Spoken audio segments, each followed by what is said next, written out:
Today, as the title says, we are going to be building a keyboard like this one, but not this one because it's trash.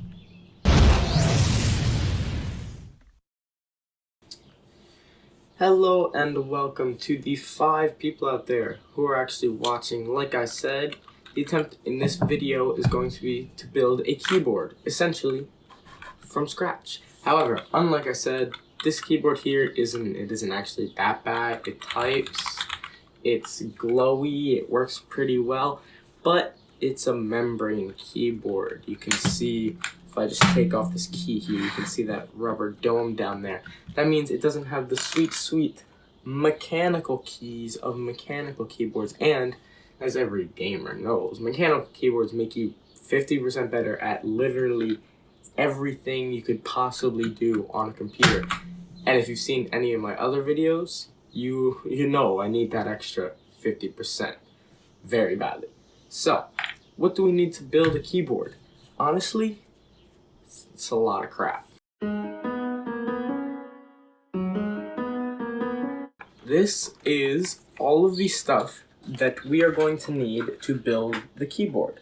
We have the switches, we have the diodes, we have the microcontroller, the, what are these? These are keycaps, and we have the case. So, to build it, essentially we put the switches into the case, wire all the switches to each other, making sure to use the diodes for that wiring so that we don't break literally everything. Then we wire that up to the microcontroller, download the software, put the keycaps on, and there you go. Keyboard acquired. The first thing to do is to attach the keys to the case. Or, well, that's the second thing to do. The first thing was lubricating the switches. And that did not take me over a month to get done. No, incorrect. It took me 2 months. Anyway, I'm going to be using hot glue from this here hot glue gun to secure the keys into place on the keyboard plate, which is this part right here. I already took the protective stuff off of the plate since once the keys are in it, it is not possible to take off the protective stuff. However, I am going to need to put on some gloves right here, since this acrylic stuff that the plate is made out of gets fingerprints on it so easy, like you basically don't even have to touch it for it to get fingerprints on it. So I need to glue the keys to the plate, because without doing it, the keys slide around these slots because they're like a little too wide for the keys, and that can mess up the spacing in between the keys, making the keycaps hit each other, and generally making the keyboard not very good. So, for the gluing, all I have to do is place the key into one of the holes, just like this, like that. Make sure it's spaced evenly, and then take the glue gun and place a strip of glue here, a strip of glue here, without moving it, unlike I just did, and then let that harden, let the glue harden, hold it in place, and then repeat that about, 158 more times for the rest of the keys. So, should be good, let's just get right into it. I am not excited, this is going to be painful.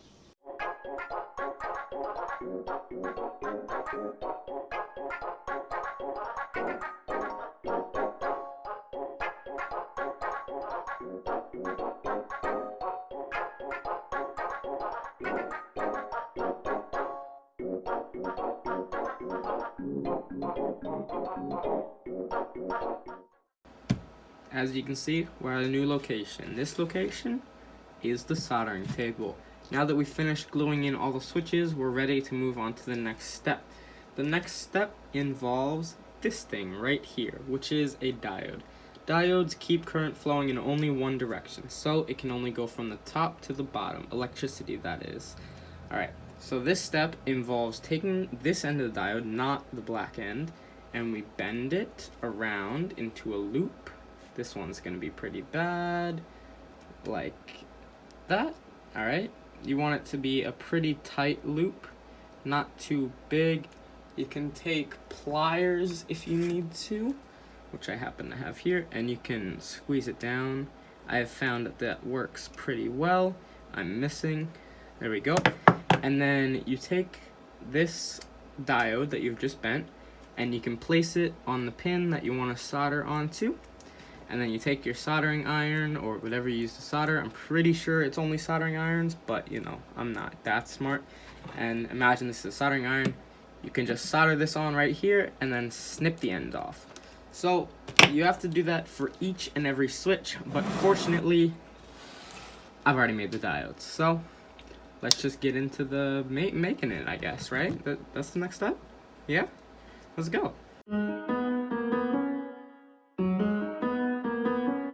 Yes, my voice definitely cracked at the end of that clip. Yes, it was embarrassing, and yes, I'm going to skip right over it. I just wanted to say here that essentially the way the soldering works is that each key has a diode soldered to a pin, which goes to a row, which are the colored ones here, and then the other pin on the key goes to a column, and then each row and each column, each individual row, each individual column gets soldered to its own pin on the teensy board, so it can do its magical, essentially software stuff, which I'll explain a little bit later, and detect which key is pressed. Alright, so now, as you can see, I have obviously finished all the soldering, hopefully from the footage I just showed and the fact that it's right here in front of me. You can see that I've finished. I have all the switches and the rows and stuff wired to the teensy board right there. You can also definitely see that it's not done being built. I still have this brown tape covering on the acrylic. There's no back. There's no keycaps on the other side, obviously.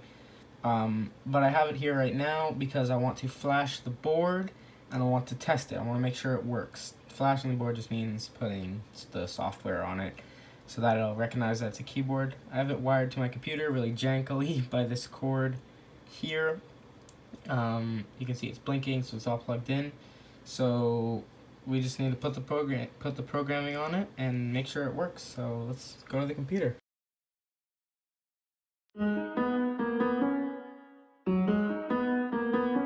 Alright, now as you can see, we are on this website called Keyboard Firmware Builder. This website will essentially build the software for the keyboard so that I don't have to write it because I don't know how to write it, so I need something to help me.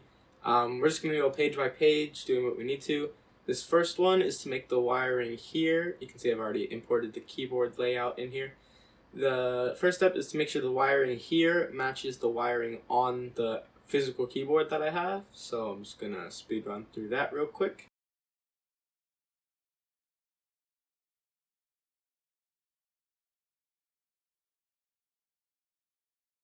Alright, I believe this now correctly matches up with the wiring on the physical board. This is correct, like those are already correct.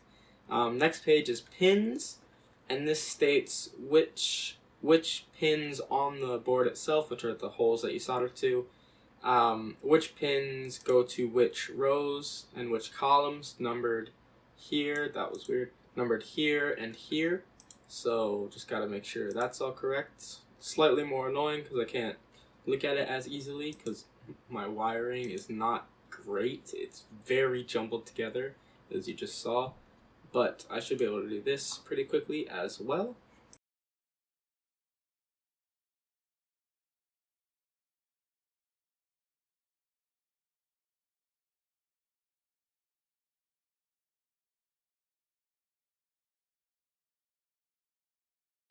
Alright, hopefully these pins are correct. I will check that later in a few seconds after I get everything else correct.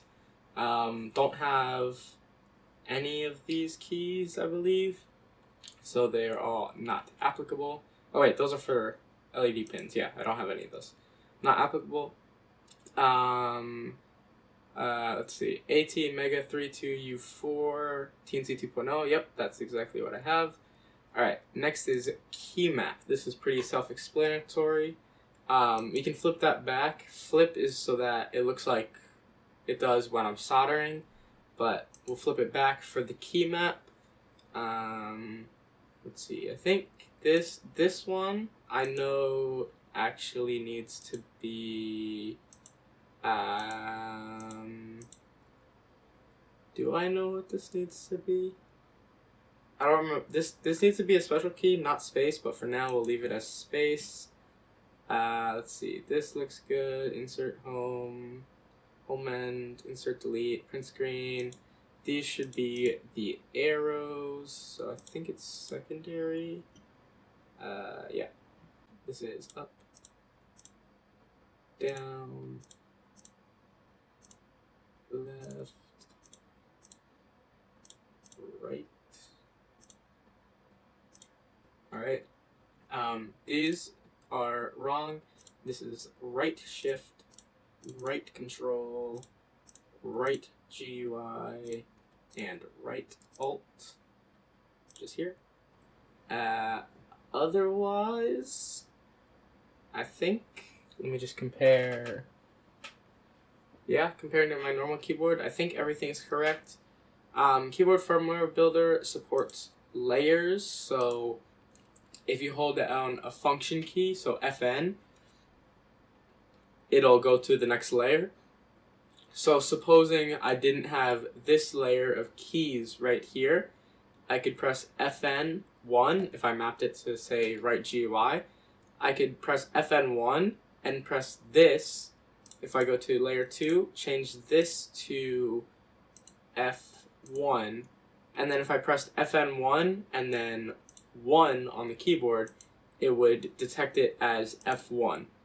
But since I have, what is this, TRNS, I don't actually know how to reset this to what it was. But if I were to have a smaller keyboard, which I would need more layers, I would do that. But I have a full-size keyboard. I should, well, it's technically missing a number pad. But I have all the keys I should really ever need for a keyboard, which is how I designed it, because I designed it, because I like to think I'm decently smart, you know. But we don't need to modify the layers, essentially what I'm saying. And I can always come back and change it. Macros, I can record macros. I'm not going to do that. Don't need to do anything. Quantum, do not touch this unless you know what you're doing. I don't really know what I'm doing, so we're not going to touch it. Settings, we'll name it, I actually don't know what to name it. Oh, that's wrong. Keyboard. All caps, 3 exclamation points. Perfect. Bootloader size, let's see, which TNC 2, TNC half K. I believe it's the same as before, like here, ATmega32U4, ATmega32U4, 4096. Yep, perfect. No LEDs. I'm just gonna leave these as normal because I don't have either of those. Key map is I knew I was missing something. All right, this one should be the soft reset key, which I suppose is this one. Yeah, no errors or warnings. All right, perfect. So yeah, now that we have everything done, we can just hit the download.hex, and it'll start the download, and we can flash it to the board. So you can see now here I have the keyboard.hex file. This is the application to launch this right here, which is the programming by the people who make the TNC board to essentially load hex files onto the keyboard. So we're going to follow what the instructions say. Press button on TNC to manually enter program mode. Here we go. Setting up the device. I just pressed the button. You can see the thing came up. Alright, it's all good. So this is reboot program. So we're going to go open hex file. Let me just go through and find it real quick. What we need to do is, it has the program loaded, keyboard.hex, this one right here. So we need to press program, Alright, download complete, and then I believe reboot, and the program will automatically start running. So here we go. Setting up keyboard, that's good.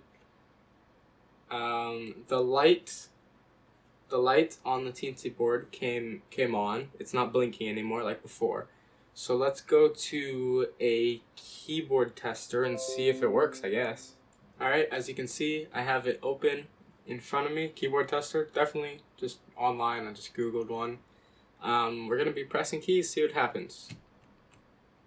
That's the spacebar, it does not do anything. Tab, that's good, that's good. Escape. Alright, these are all good. All good. Alright. Entire top row works. Alright, I'm gonna tell you a funny story. Very funny. What actually happened there was, as I was testing the keys, I pressed my page down key, which of course I wanted to test to make sure it works. However, that also happens to be the very same key I use for starting and stopping OBS recordings.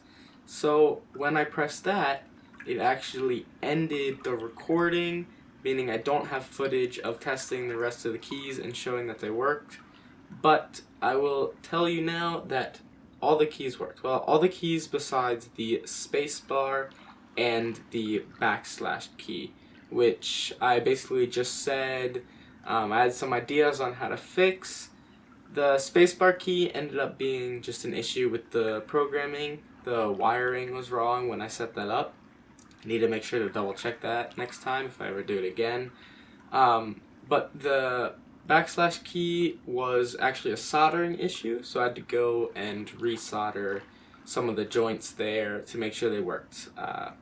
Otherwise, everything worked, so now I basically just have a fully working keyboard, which is amazing. So let's just go to see what it looks like fully completed. Right here on my desk now is the fully completed mechanical keyboard that I hand wired, soldered all the joints, made it completely myself. So I understand how it can look like I've done a lot between now and the last clip. I haven't actually done that much. All I did was put on these keycaps right here. I removed the protective acrylic stuff between the layers, which is why you can see fully through the keyboard now, which is how it was supposed to be always. And I added this adapter cable right here, which is simply USB mini to USB-C, or whatever the output for the teensy board is. I don't know if it's mini, something like that, to USB-C, so that I can plug it into my computer. And I just hot glued that right there. Had to cut this top one a little bit because it didn't fit. That's just because of the adapter cable I bought. I chose USB-C because for convenience, really. It can be plugged in either way. That's just nature of the USB-C.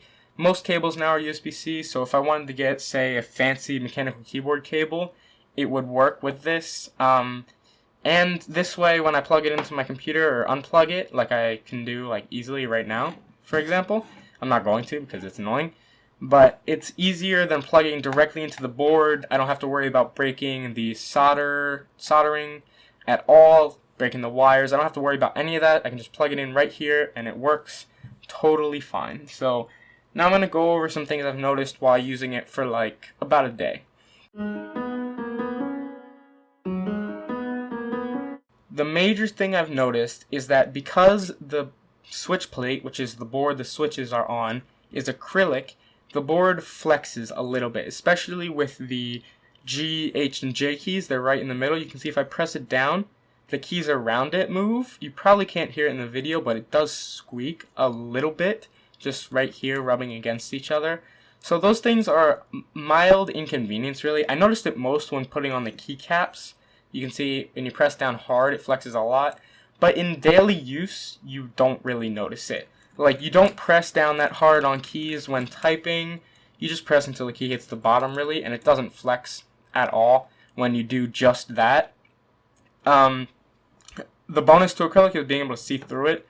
But besides that, it flexes. It's not great. That's really the only things I've noticed about the flexing in particular. The other thing is just this keycap set that I bought. It's just a cheap keycap set. This ridge right here is a little sharp, so if I'm going to play like this maybe, and I go to hit this, my finger hit it a little bit, just because the keyboard is completely flat. It's just how sandwich keyboards are built. And the keycap set is a little sharp on the edges. Those are the only things. That's just the keycap set. You can totally fix that. I got used to it, actually, after a few minutes of playing. Nothing too bad, just something I've noticed. Besides the keyboard flex and the sharp edges, not sharp either, it's just, you know what I mean. Besides that, the keyboard works amazing. Like, it's just a normal keyboard at this point. I can type normally. I can do anything I could really want on it. Like, there's nothing to really say about it. Yeah, so the only thing, if you were to build it yourself, and I do want this video to be helpful for someone building a hand-wired keyboard themselves, because I remember looking up resources for this, and there weren't that many videos. So, just saying, feel free to ask questions in the comments. I would love to answer them. I love to see other people building things that looks really cool. It really makes me want to build stuff like this. I'm just telling. Oop! I nudged my camera. All right. Anyway, yeah, I just soldered the keys that weren't working. I don't know if I said that. There were a few keys that weren't working. I just resoldered them. They work fine. Yeah, added the adapter cable, added the keycaps, and it really works perfectly. So I just want to say thank you so much for watching. I really enjoyed making this video, even if it took me like over a year, really. That's purely through procrastination. I would say if you were to actually devote time to this, build it yourself, it would take a few days, maybe even a week if it took you a while. But if you were to build this yourself, it wouldn't take that long. I'm just terrible at getting things done on time and quickly, so that's why it took me so long. Also probably why I myself changed a lot through the course of this video. But yeah, I'm really happy with the way the keyboard turned out. I'm really glad someone actually watched this video, hopefully. And I'll see you whenever I make a next one, which we never know when that will be. I don't even know myself. See ya!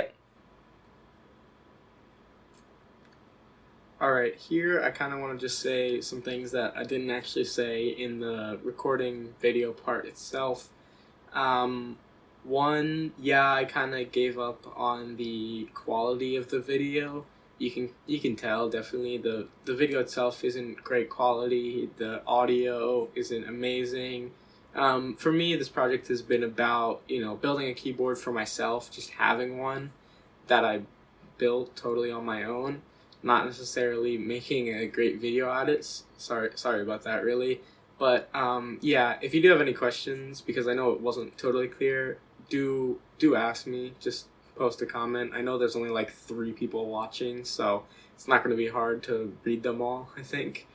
I would also advise, just one thing I didn't say explicitly, but use like metal for the switch plate. It won't be see-through, but it'll be a lot sturdier, a lot more fun to use, a lot nicer. That was just some other advice I had. Plan, definitely, like I did not do at all. You should definitely plan it out. That helps a lot. Yeah, I hope some of this video has helped, entertained, something like that. Yeah, bye.